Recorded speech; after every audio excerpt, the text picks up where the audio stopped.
Bayangin, kita lagi nyelam ke masa lalu, ke sebuah perjalanan panjang buat ngerti apa sih makna filsafat. Filsafat atau dalam bahasa kerennya filosofi dipakai orang-orang Yunani kuno sebagai cara buat ngeliat dan memahami dunia. Waktu itu, sekitar 600 tahun sebelum Masehi, ada sebuah era yang benar-benar penting banget buat gerakan intelektual di seluruh dunia.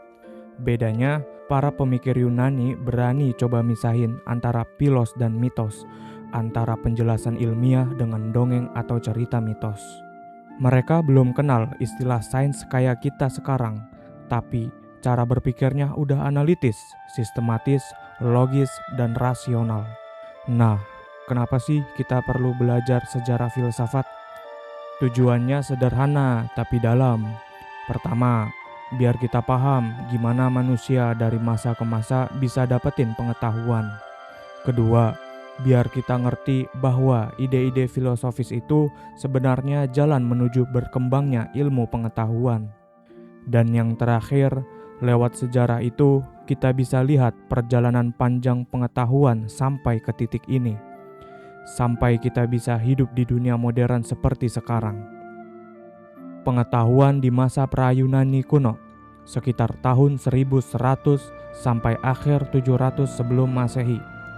Mungkin ada yang nanya, kenapa sih patokannya selalu ke Yunani? Jawabannya, ya karena peradaban Yunani itu udah ada sejak sekitar tahun 7000 sampai 6500 sebelum Masehi, di masa Neolitikum, masa di mana manusia mulai kenal dunia pertanian. Dunia mengakui kalau Yunani itu salah satu peradaban tua yang jadi pondasi, meski sebelumnya ada Mesopotamia, lalu Mesir. Jadi Yunani sering dipakai sebagai acuan buat ngukur awal mula peradaban, momen ketika manusia mulai resmi punya pengetahuan yang bisa ditelusuri. Tapi kalau ditanya apakah pertanian itu pengetahuan tertua? Jawabannya ternyata enggak. Kalau ditarik lebih jauh, pengetahuan paling awal manusia justru soal nilai hidup. Tentang mana yang baik dan mana yang jahat. Itu yang disebut pengetahuan aksiologis. Di masa pra-Yunani kuno atau zaman batu, cara manusia berpikir masih sangat sederhana. Semua keyakinan mereka dibangun dari mitos, cerita rakyat, dongeng, dan kisah-kisah yang jadi pondasi cara mereka melihat hidup. Semua fenomena alam dan sosial, entah hujan, badai, atau kejadian di sekitar, mereka hubungkan sama dunia supranatural. Nah, itulah kenapa zaman ini sering disebut abad kegelapan. Bukan berarti gelap beneran, tetapi cara manusia waktu itu belum rasional. Kebenaran diukur dari mitos, bukan dari alasan logis. Jadi, mitos itulah yang dianggap sebagai kebenaran mutlak. Di tengah cara berpikir yang masih tradisional itu, manusia udah mulai belajar hal praktis. Mereka bertani meski cuma dengan alat dari batu. Mereka sadar tanah harus digemburkan dulu supaya bisa ditanami, bukan cuma mengandalkan hasil alam. Dari situlah mereka bikin perkakas sederhana dari batu buat ngolah tanah agar bisa menghasilkan makanan yang lebih banyak. Bukan cuma soal bertani, di bidang sastra pun bangsa Yunani juga udah menunjukkan kemampuan mereka. Mereka punya tradisi bersyair dan syair ini dipakai buat mendidik generasi. Karya yang paling terkenal waktu itu adalah Iliad dan Odyssey karya Homeros. Sementara itu, bangsa lain kayak Mesir dan Babilonia juga mulai maju. Mereka udah kenal cara ngukur dan ngitung, sesuatu yang bakal jadi fondasi penting dalam ilmu pengetahuan. Jadi, kalau kita rangkum, di masa Yunani kuno ini ada 4 hal penting. Pertama, mitos jadi dasar pemikiran tentang alam dan kehidupan sosial. Kedua, manusia udah bikin alat-alat dari batu buat bertahan hidup. Ketiga, sastra berkembang lewat syair-syair kuno. Dan keempat, mulai muncul pengetahuan dasar tentang pengukuran dan perhitungan.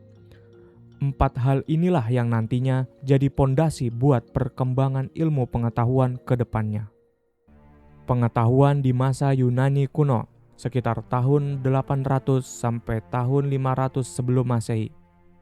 Nah, kalau tadi kita ngobrol soal masa pra-Yunani kuno yang penuh dengan mitos, sekarang kita masuk ke babak baru. Masa ini dikenal sebagai masa lahirnya rasionalisme.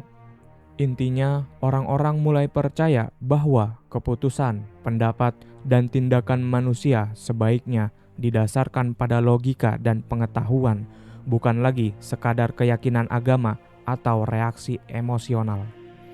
Dengan begitu, pelan-pelan manusia keluar dari abad kegelapan, digantikan cahaya logika. Tanda-tandanya jelas. Pertama, pola pikir mitos mulai geser ke pola pikir rasional. Kedua, alat-alat dari batu digantikan oleh perkakas besi yang jauh lebih kuat. Ketiga, di titik ini Yunani juga mulai ngembangin huruf-huruf mereka sendiri yang diadopsi dari alfabet bangsa Fenisia.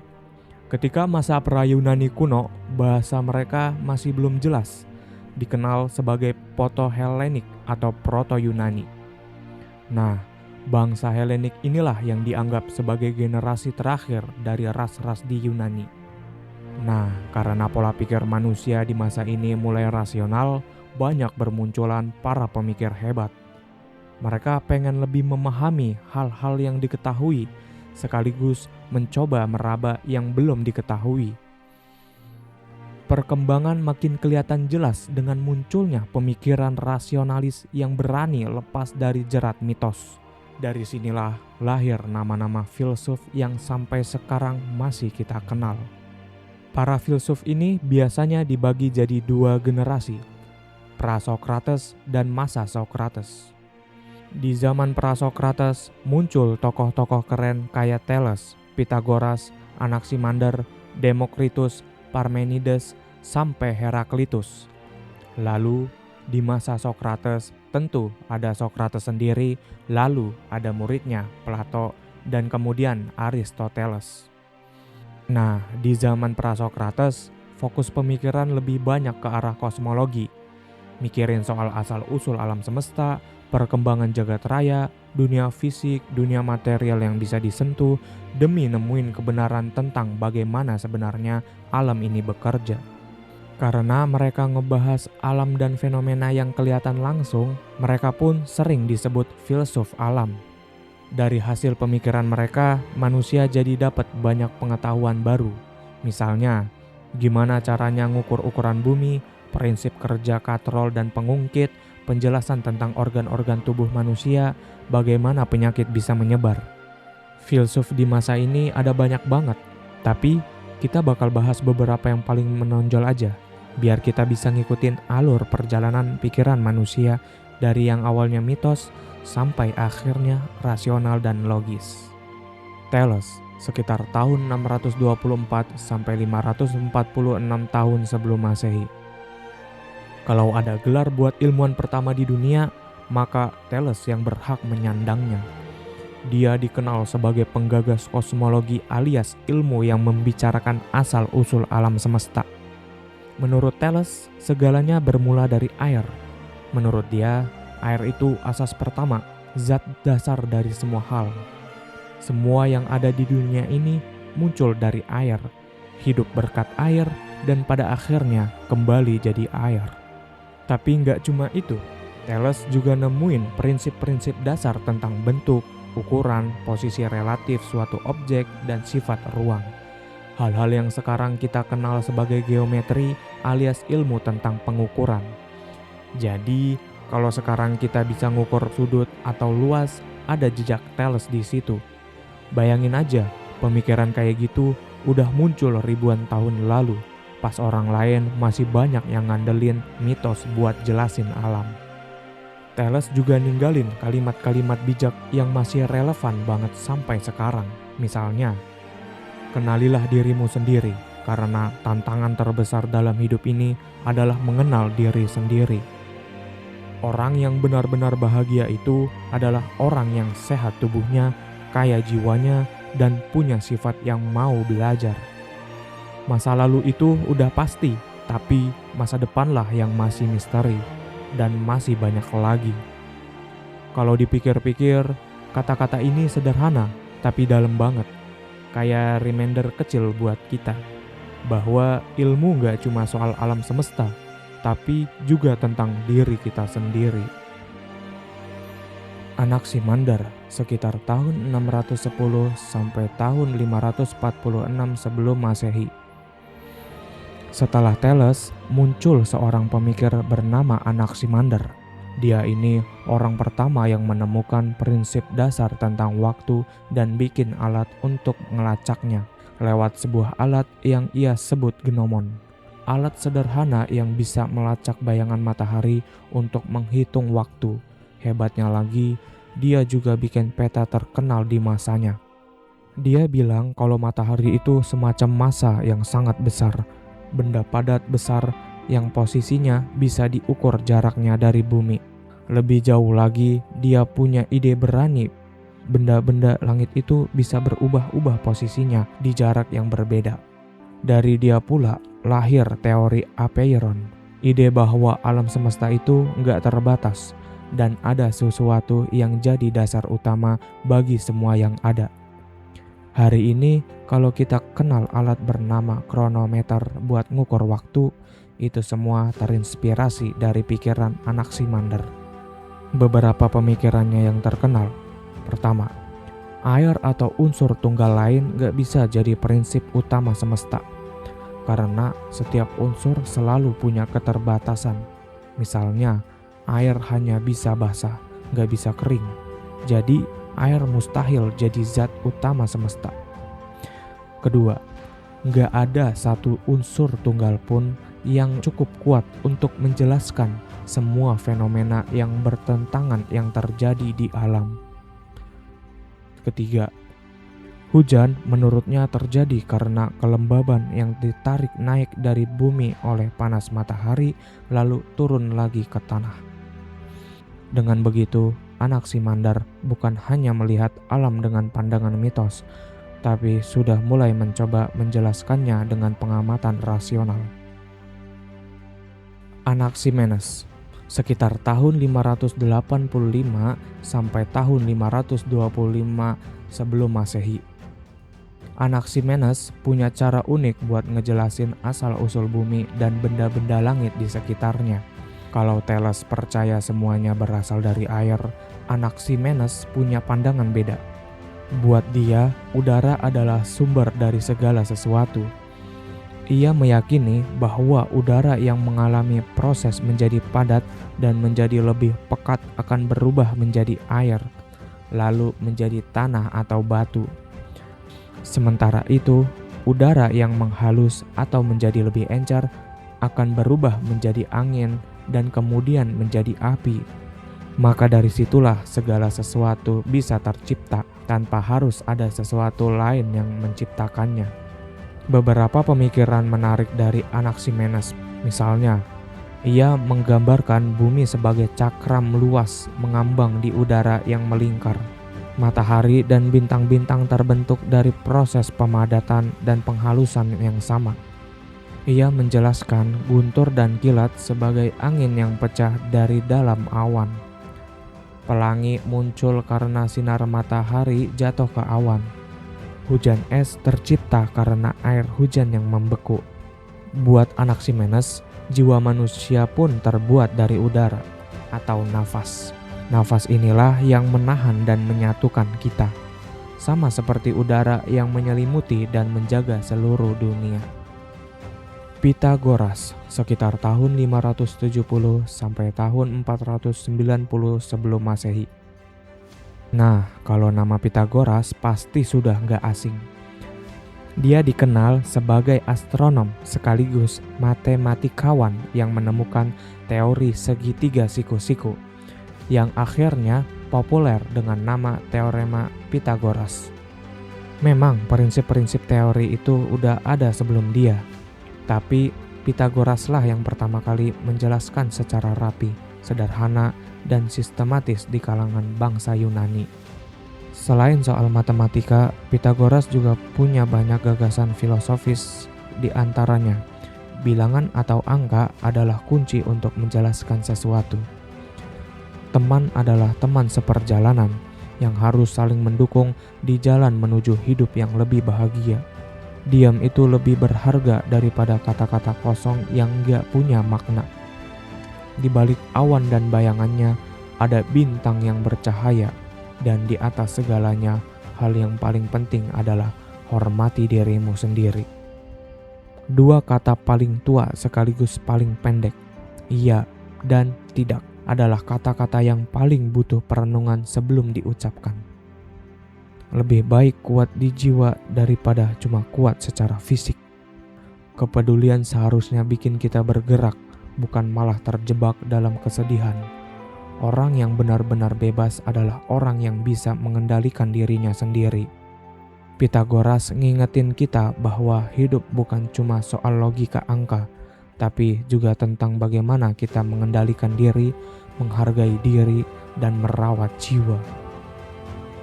Anaxagoras, sekitar tahun 500 sampai 428 tahun sebelum Masehi. Anaxagoras, tokoh yang juga jadi pionir teori kosmologi tentang asal-usul dan struktur jagat raya. Dia punya keberanian buat ngasih penjelasan baru soal fenomena langit.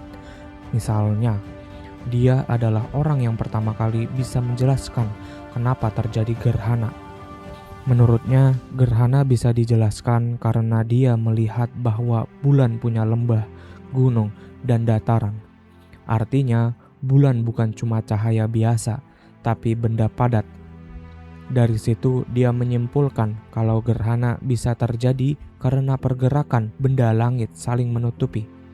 Anaxagoras mengatakan bahwa bulan tidak memiliki cahaya sendiri, tetapi bulan memantulkan sinar matahari.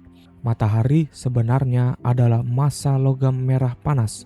Bulan itu punya tanah, dan bintang-bintang gak lain adalah batu berapi yang bercahaya di langit. Beberapa pemikirannya yang paling terkenal antara lain: 1. Kondisi asli kosmos adalah campuran dari semua zat.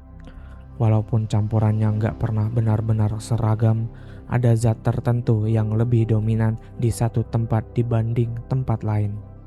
2. Panca indera itu nggak bisa dipercaya sepenuhnya, karena perubahan yang kita lihat hanyalah bentuk penataan ulang dari unsur-unsur alam semesta yang sejatinya tetap abadi, nggak bisa hancur dan nggak lekang waktu. 3. Partikel kosmik bisa diperkecil atau diperbesar tanpa batas. Jadi, meskipun sebuah benda kelihatan terdiri dari satu materi aja, sebenarnya di dalamnya ada bagian-bagian kecil dari zat lain. Bisa dibilang, Anaxagoras membuka jalan buat cara berpikir ilmiah yang makin mendekati sains modern. Empedokles, sekitar tahun 490 sampai tahun 430 sebelum Masehi. Dia dikenal lewat teorinya bahwa semua materi di dunia ini berasal dari 4 unsur utama: tanah, air, udara, dan api. Teori ini kemudian disebut teori kosmogenik. Empedokles adalah salah satu orang yang pertama yang bilang kalau cahaya punya kecepatan tetap alias konstan.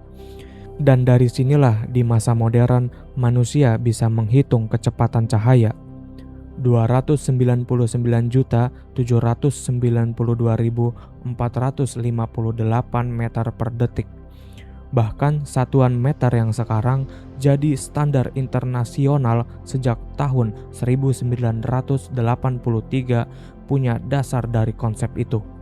Beberapa pemikirannya yang menarik.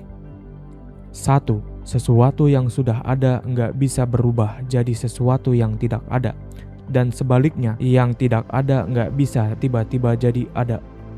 2. Perubahan adalah sesuatu yang wajar dan bisa diterima. 3. Ada 2 kekuatan besar yang menggerakkan alam semesta: cinta dan perselisihan. Cinta menyatukan berbagai bentuk materi, sedangkan perselisihan memisahkan mereka. 2 kekuatan inilah yang bikin dunia terus bergerak. 4. Pernah ada masa ketika keempat unsur murni bersama dengan cinta dan perselisihan hidup berdampingan dalam keadaan tenang. membentuk bola besar yang diam tanpa campuran maupun perpecahan. Dengan cara pandangnya, Empedokles nunjukin bahwa hidup dan alam semesta itu bukan cuma soal materi, tapi juga soal energi dan kekuatan yang tarik-menarik, sebuah harmoni antara penyatuan dan perpisahan. Hippocrates, sekitar tahun 460 sampai tahun 377 sebelum Masehi.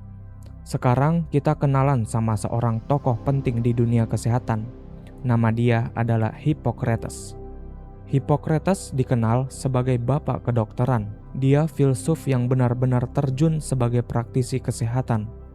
Dia adalah praktisi yang serius meneliti tubuh manusia.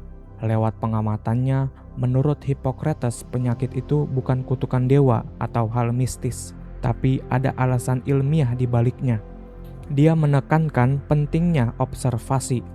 Misalnya, seorang dokter harus memperhatikan kondisi pasien.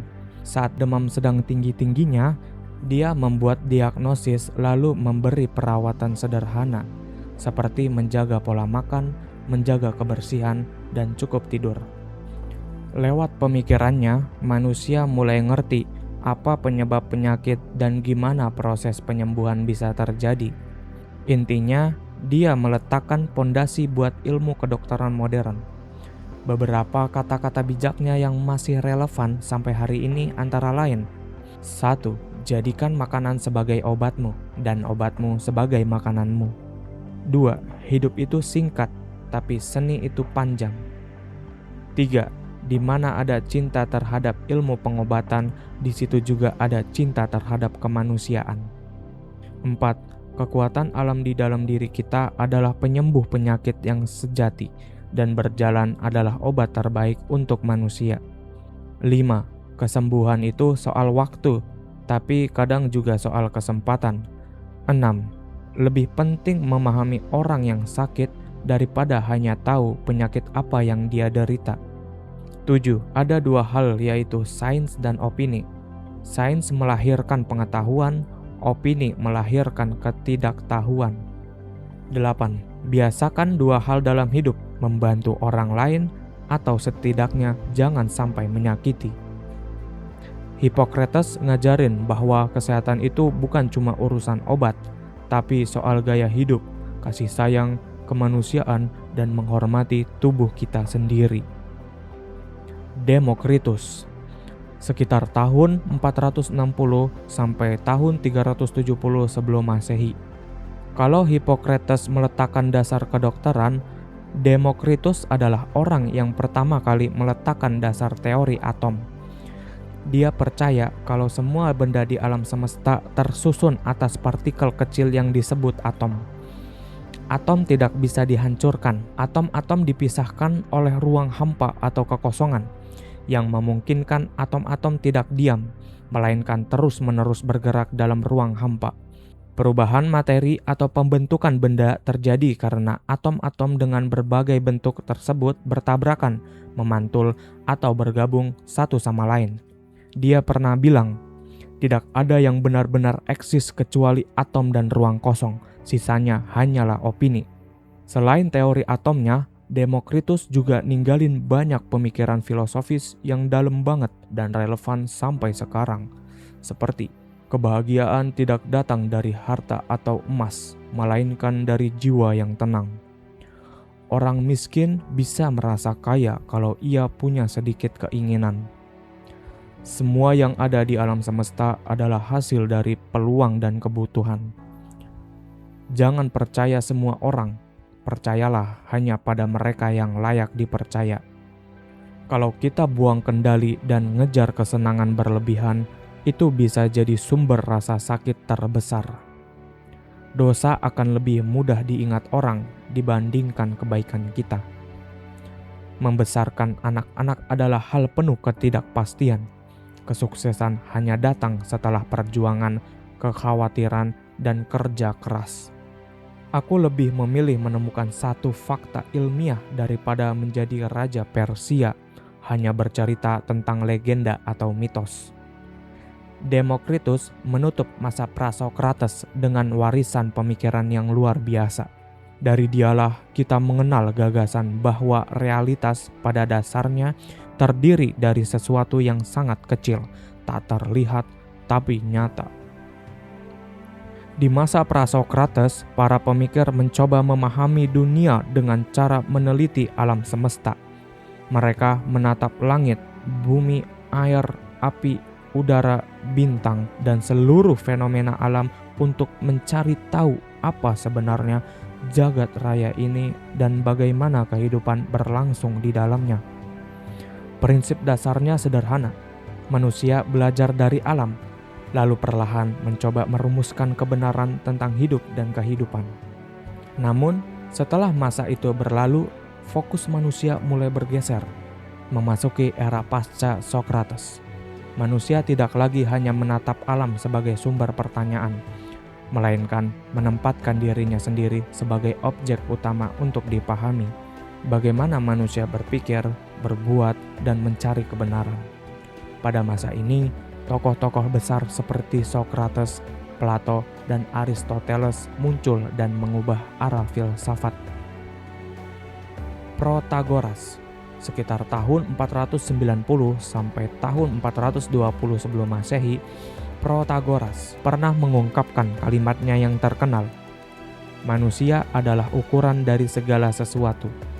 Artinya, segala hal di dunia ini dinilai berdasarkan pengalaman manusia. Kebenaran itu relatif, tergantung dari sudut pandang manusia. Namun, Sokrates punya pandangan berbeda. Baginya, yang paling penting bukan sekadar sudut pandang, melainkan kebenaran dan kebaikan manusia itu sendiri. Sokrates, sekitar tahun 469 sampai tahun 399 sebelum Masehi. Sokrates adalah sosok yang menggeser arah filsafat dari sekadar alam menjadi menatap meneliti jiwa manusia. Dari situ lahirlah 3 cabang penting filsafat yang masih dipakai sampai sekarang. Etika, pelajaran tentang benar dan salah, bagaimana manusia seharusnya bersikap. Epistemologi, pelajaran tentang asal-usul pengetahuan, bagaimana kita tahu sesuatu itu benar dan bagaimana memastikan pengetahuan kita sahih. Logika, pelajaran tentang cara berpikir yang benar supaya kita bisa memahami sesuatu secara jernih. Yang paling khas dari Sokrates adalah metode dialektika, cara untuk mencari kebenaran atau pengetahuan melalui percakapan melibatkan proses tanya jawab dan analisis untuk mengembangkan pemikiran kritis dan mencapai pemahaman yang lebih dalam. Menurut Sokrates, jiwa manusia itu abadi, sehingga yang paling penting bukanlah harta, karir, ataupun jabatan, tetapi kesejahteraan jiwa. Sokrates terkenal dengan kerendahan hatinya. Ia mengaku bukanlah orang bijak, melainkan seseorang yang hanya ingin menempuh jalan kebijaksanaan. Ia berkata, "Aku hanya tahu satu hal, bahwa aku tidak tahu apa-apa."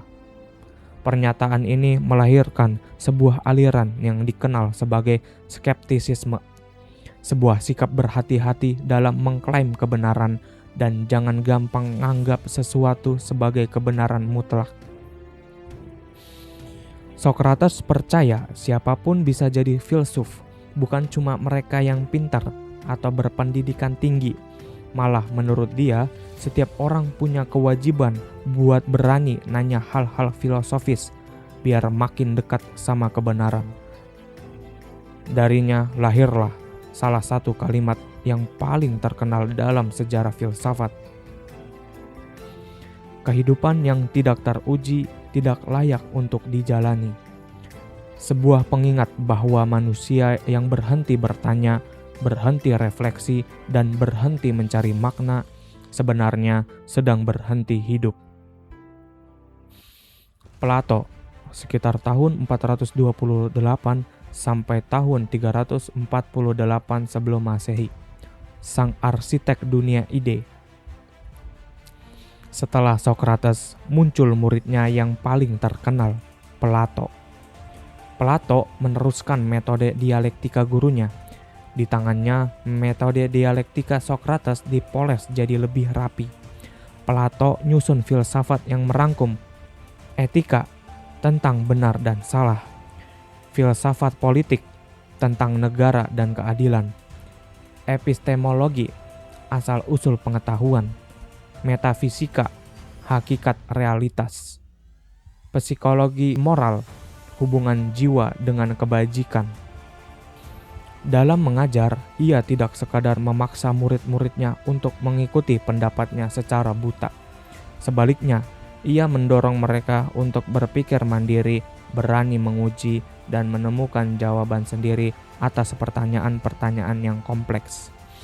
Salah satu gagasan besar Plato adalah keyakinannya akan adanya prinsip-prinsip universal yang nyata. Ia percaya bahwa realitas tidak berhenti pada apa yang kita lihat, sentuh, atau rasakan. Ada dunia ide, dunia bentuk murni yang lebih nyata daripada dunia fisik. Contoh sederhana adalah konsep kemerahan. Kemerahan bukanlah milik satu benda saja, ia bisa hadir di banyak tempat pada saat yang sama. Ketika kita melihat bunga mawar merah, ada orang lain di tempat berbeda melihat kain merah. Meski tampil dalam bentuk yang bermacam-macam, ada satu sifat universal yang tetap sama, kemerahan itu sendiri. Hal ini menunjukkan bahwa ada sesuatu yang lebih tinggi dan lebih abadi daripada sekadar benda fisik, sesuatu yang tidak berubah meskipun tampil dalam banyak wujud. Inilah yang kemudian dikenal sebagai teori dunia ide.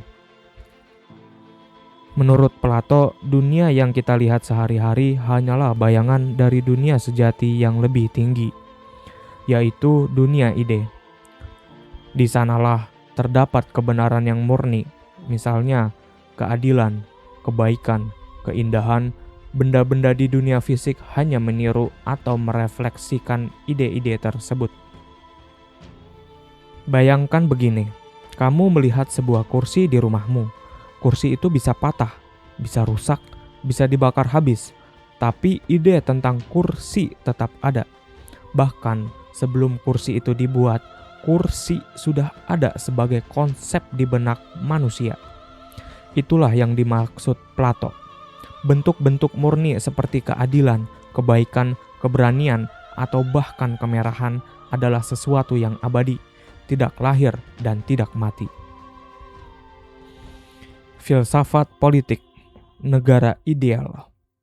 Plato tidak pernah berhenti pada teori abstrak.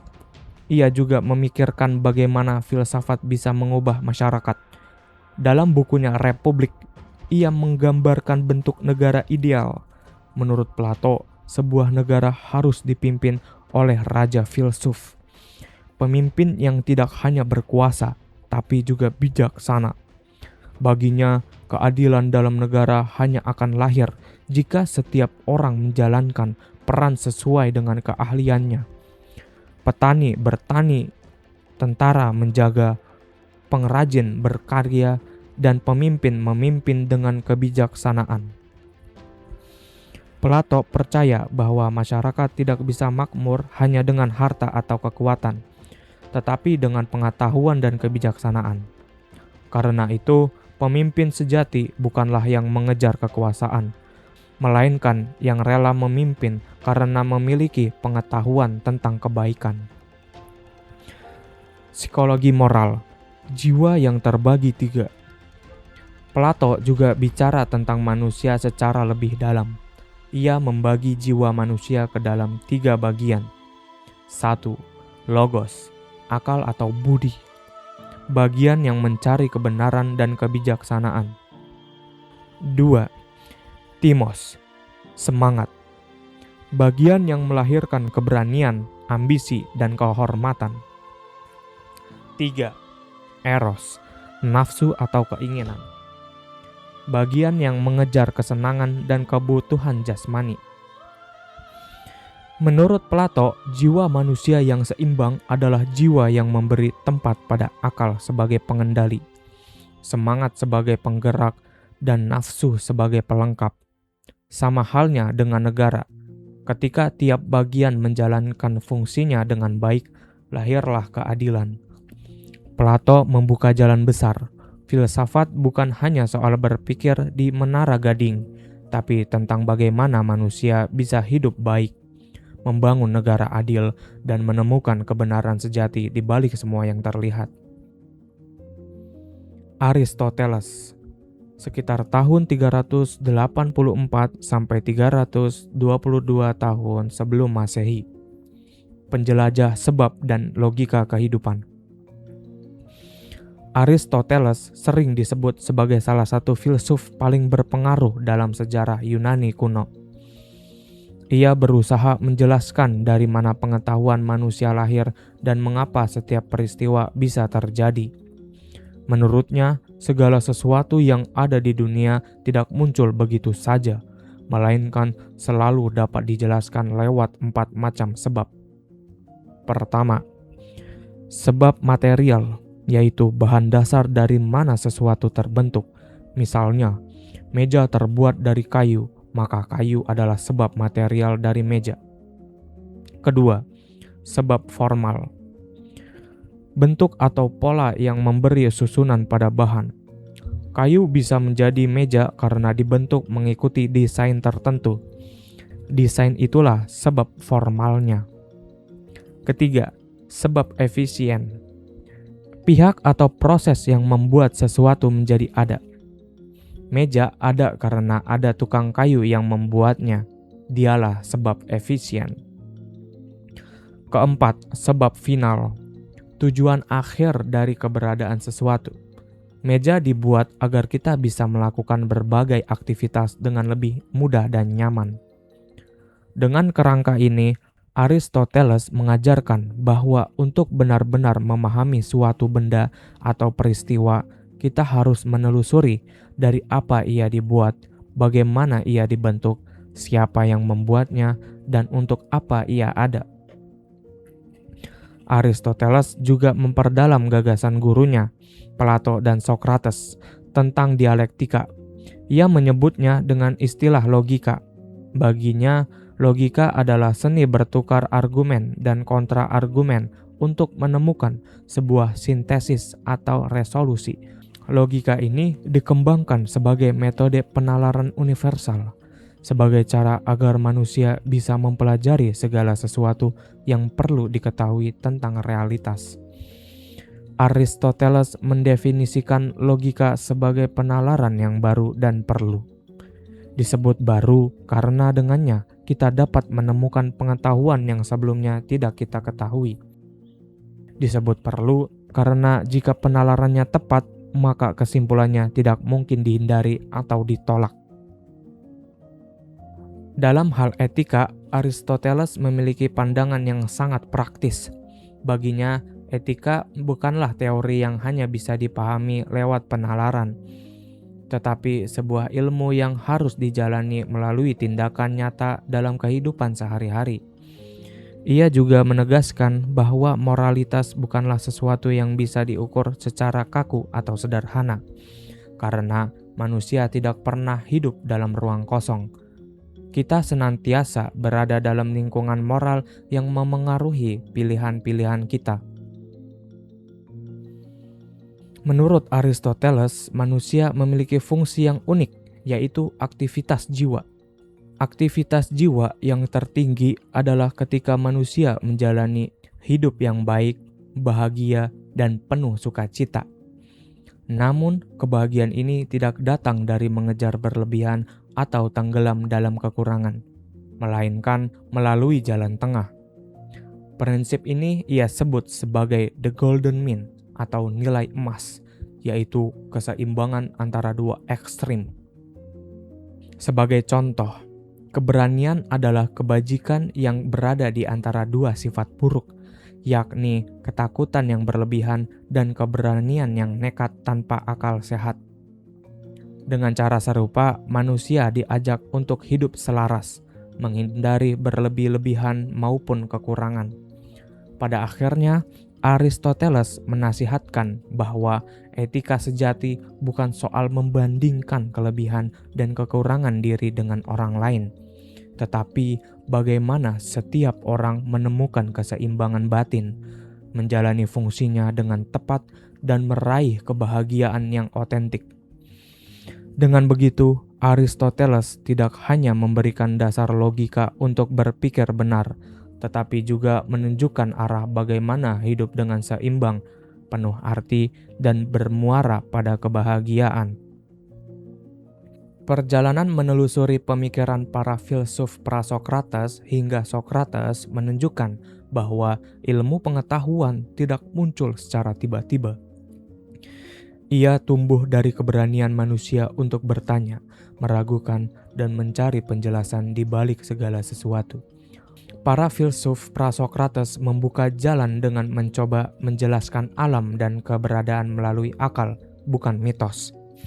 Mereka menyalakan obor pertama dalam sejarah pemikiran rasional. Sokrates kemudian melanjutkan nyala obor itu dengan membawa filsafat ke ranah moral, etika, dan kehidupan sehari-hari. Dengan pertanyaan-pertanyaannya yang sederhana namun tajam, ia membuktikan bahwa memahami diri sendiri sama pentingnya dengan memahami dunia. Dari dialektika Sokrates, kita belajar bahwa pencarian kebenaran adalah proses dialog, refleksi, dan keberanian untuk mengakui ketidaktahuan. Melalui gagasan-gagasan mereka, kita melihat bahwa filsafat bukan sekadar kumpulan teori kuno, melainkan warisan hidup yang terus membentuk cara kita berpikir hingga hari ini. Warisan para filsuf ini mengingatkan kita bahwa ilmu selalu berkembang dan setiap generasi memiliki tugas untuk meneruskan pencarian kebenaran dengan pikiran yang terbuka dan hati yang bijaksana.